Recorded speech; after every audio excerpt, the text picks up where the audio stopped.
Ézéchiel, chapitre 38. La parole de l'Éternel me fut adressée en ces mots. Fils de l'homme, tourne ta face vers Gog, au pays de Magog, vers le prince de Roche, de Méchec et de Tubal, et prophétise contre lui. Tu diras, ainsi parle le Seigneur, l'Éternel.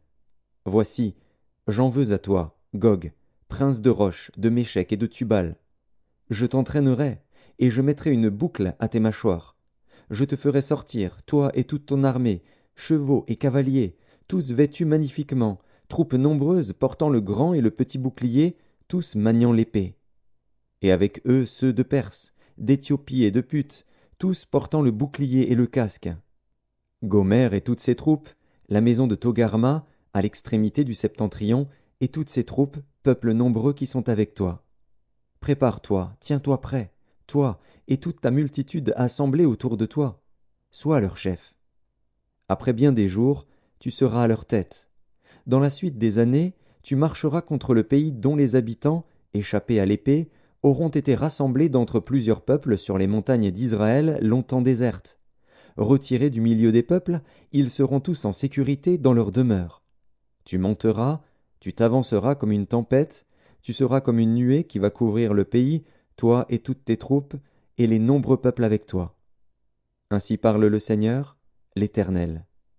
En ce jour-là, des pensées s'élèveront dans ton cœur, et tu formeras de mauvais desseins. Tu diras, je monterai contre un pays ouvert, je fonderai sur des hommes tranquilles, en sécurité dans leur demeure, tous dans des habitations sans murailles, et n'ayant ni verrou ni porte. J'irai faire du butin et me livrer au pillage, porter la main sur des ruines maintenant habitées, sur un peuple recueilli du milieu des nations, ayant des troupeaux et des propriétés, et occupant les lieux élevés du pays. Séba et Dedan, les marchands de Tarsis, et tous leurs lionceaux te diront, viens-tu pour faire du butin? Est-ce pour piller que tu as rassemblé ta multitude, pour remporter de l'argent et de l'or, pour prendre des troupeaux et des biens, pour faire un grand butin? C'est pourquoi prophétise, fils de l'homme, et dis à Gog, ainsi parle le Seigneur, l'Éternel.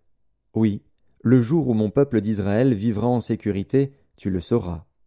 Alors tu partiras de ton pays, des extrémités du septentrion, toi et de nombreux peuples avec toi, tous montés sur des chevaux, une grande multitude, une armée puissante. Tu t'avanceras contre mon peuple d'Israël, comme une nuée qui va couvrir le pays. Dans la suite des jours, je te ferai marcher contre mon pays, afin que les nations me connaissent, quand je serai sanctifié par toi sous leurs yeux, ô Gog. Ainsi parle le Seigneur, l'Éternel. Est-ce toi de qui j'ai parlé jadis par mes serviteurs les prophètes d'Israël, qui ont prophétisé alors, pendant des années, que je t'amènerai contre eux? En ce jour-là, le jour où Gog marchera contre la terre d'Israël, dit le Seigneur, l'Éternel, la fureur me montera dans les narines. Je le déclare, dans ma jalousie et dans le feu de ma colère, en ce jour-là, il y aura un grand tumulte dans le pays d'Israël. Les poissons de la mer et les oiseaux du ciel trembleront devant moi, et les bêtes des champs et tous les reptiles qui rampent sur la terre, et tous les hommes qui sont à la surface de la terre.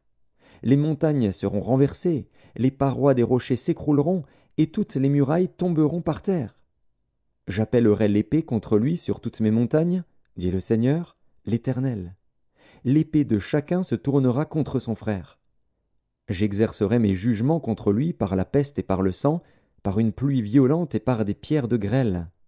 Je ferai pleuvoir le feu et le soufre sur lui et sur ses troupes, et sur les peuples nombreux qui seront avec lui.